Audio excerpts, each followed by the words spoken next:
Our job is to work with this new government that God has put in place, to honor and respect them, to encourage this Liberal Trudeau government to pursue justice and righteousness. And I'm confident that ARPA and the broader Christian community is up to the task. We have dozens of MPs in the Conservative Party who are pro-life and who are not now under the muzzling of their leader. We're going to have a leadership race. This is going to allow a lot more freedom. And as we saw with Motion 312, as we saw with Motion 408, when bills or motions pertaining to preborn human rights are introduced into the House of Commons, Canada starts talking, and Canadians get educated as to exactly what's going on in our country. We're going to try and meet with as many MPs, Liberal MPs and others, to try to convey our very serious concerns about legalizing euthanasia. In reality, we know there are many other like-minded Bible-believing Christians in this country who do really want to stand up for what's right. And we belong to a body that extends worldwide that we're a part of. And most importantly, the Lord is with us and we're not alone, not any of us. On the program today, a full edition interview with 4 leading ARPA staff members on the results of this week's Canadian federal election. And now, Lighthouse News. Lighthouse News is a presentation of ARPA, the Association for Reform Political Action. Here's your host, Al Siebring. This week, a special full edition interview on Lighthouse News. We recap the results of Monday's federal election and look ahead to what's next for ARPA and for the Christian community in general in the context of the new reality in Ottawa. First, a brief recap of the election itself. It's a Liberal majority government. 184 seats for Justin Trudeau's party. The Conservatives will be in opposition with 99 seats. Stephen Harper has told his party president he'll be stepping down as leader. The NDP were reduced to just 44 seats in Parliament. Their so-called Orange Crush in Quebec in the 2011 election evaporated. The Bloc Québécois has 10 seats, and Elizabeth May held on to the lone seat for the Green Party. On Tuesday morning, just a few hours after the polls had closed and all the votes had been counted, I gathered 4 leading ARPA staff members together for some analysis of the results. We talked about the election in general, the implication for the Christian community, and for ARPA's lobbying efforts going forward. We also looked at the political fate of some of the members of Parliament who were quite friendly to ARPA's cause, and some of the new ones who have come on board. Mark Penninga, ARPA's Executive Director, Mike Schouten with We Need a Law, staff lawyer André Schutten, and Policy Analyst Colin Postma, all joining me from their various offices around the country. Gentlemen, welcome to the program. Thanks, Al. Thanks. Well, it was quite a night last night. Mark, can we start with you sort of as the director of ARPA? Talk to me a little bit about not just the election results, but the campaign, the issues that have been important to ARPA over the last number of years. Did they get an airing? What do these results mean for Christians who are engaged in politics in Canada? Al, if there was ever a time where Canada needs a solid Christian witness in the public square, it's now, under a Liberal majority government. ARPA's second mission is to bring a biblical perspective to our civil government, and we've now been given an incredible responsibility and an opportunity to do that for a government that will be very unaware of a Christian and principled perspective on key issues of significance such as freedom, faith, and family. Now, what caused the seismic shift? Well, we know Canada really is a secular nation. The highest value for most Canadians is to be whatever they want to be, to do whatever they want to do. And 10 years of a government that showed fiscal and moral restraint was too much for many in our secular land. They wanted a government that was really all about themselves. So secular humanists decided it was time for the Harper conservative government to go. The Liberal government was the vehicle to accomplish that. Now our job is to work with this new government that God has put in place, to honor and respect them, to encourage this Liberal Trudeau government to pursue justice and righteousness. And I'm confident that ARPA and the broader Christian community is up to the task. Mike, you were on the road with Life Tour for most of the last month of the campaign. How much impact did that have on the overall tenor of the campaign? Did we, for example, get any candidates to make commitments on the issues we identified on the tour? And did any of the candidates who made commitments actually win election? Have you had a chance to sort of do that research? There's actually a lot of candidates who were committed to bringing in or supporting regulations or restrictions on abortion who actually did not get voted in. Candidates like Kyle Seaback, Stella Ambler, Pierre Lemieux, very solid pro-life candidates who are willing to take their position and make it public, did not get elected last night. So that certainly is a disappointment. But we have dozens of MPs in the Conservative Party who are pro-life and who are not now under the muzzling of their leader. We're going to have a leadership race. This is going to allow a lot more freedom. And as we saw with Motion 312, as we saw with Motion 408, when bills or motions pertaining to preborn human rights are introduced into the House of Commons, Canada starts talking and Canadians get educated as to exactly what's going on in our country. So no matter what Justin Trudeau thinks about whether or not abortion is a charter right, Canadians are beginning to understand that this is an injustice. So we have lots of optimism going forward. Colin, you're the policy guy. From ARPA's perspective, and this is a little bit more esoteric, but did any of our sort of philosophical issues, stuff like sphere sovereignty and governance in general and the way Christians approach that, did those things get a decent airing during the campaign, in your opinion? I was a little bit disappointed, to be honest with you, that quite a few of the main issues that we had hoped would come up in the election didn't get discussed at all.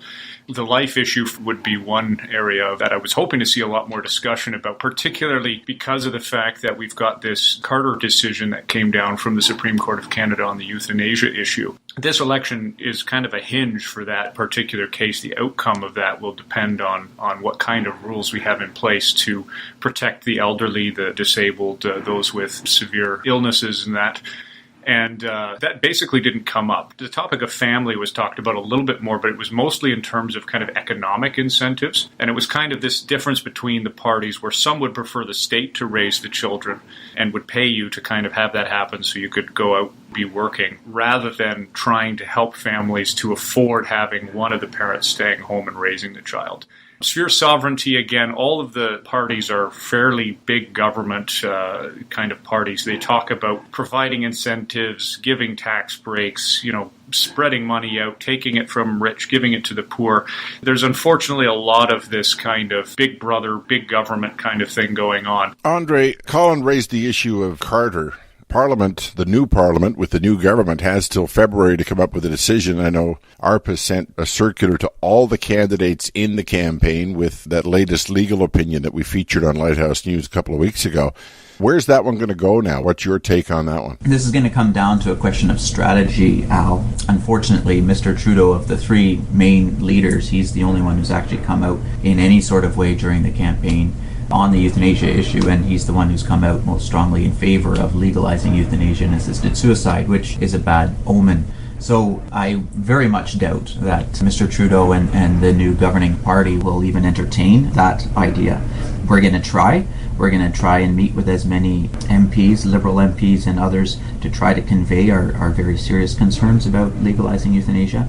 But if it becomes very clear that they have no intention whatsoever to pass an absolute ban or prohibition on assisted suicide, then we may have to change tactics and do what we can to limit or mitigate the evil that is assisted suicide. Mark, do we know of any MPs who were elected who are known to be sort of sympathetic to ARPA's positions? I guess another way of asking that is, will we have any friends at all in this new Parliament based on, the history, the kind of friends we had before? I'm thinking of Maurice Vellacott and some of those guys who retired. One of the encouraging developments was that we can see many new and old, strong voices for life and family were still either re-elected or elected for the first time.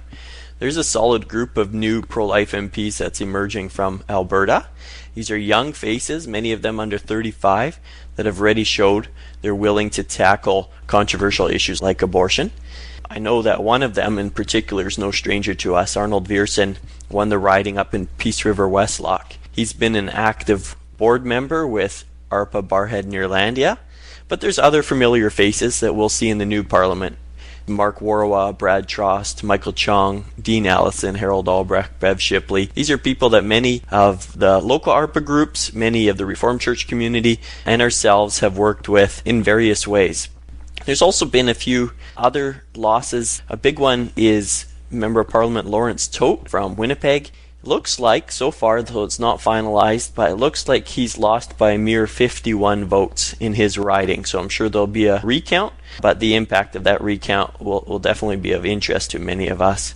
So in summary, there's still a significant group of MPs that we'll be able to work with closely, and one of our goals is to build relationships with the new members of Parliament, regardless of what political stripe they're of. To close, a bit of a free-for-all, and anybody can answer this, and you guys can sort of discuss it among yourselves, but spitball the new Parliament for me in terms of the priorities. I'm looking in the paper this morning, and I'm seeing the expectations being placed on our new Prime Minister, or not being placed, but that are sort of out there. One of the top priorities is going to be decriminalizing marijuana, because that was one of his big things. But beyond those kind of run-of-the-mill things, generally speaking, what actual difference will this election outcome have for Christians in their daily lives? I don't know who wants to weigh in first, but go ahead. I'll take a shot. André here. I'd say there's 4 issues. Euthanasia, we've already touched on, very real concern. Prostitution and the vulnerability of trafficked women in this country.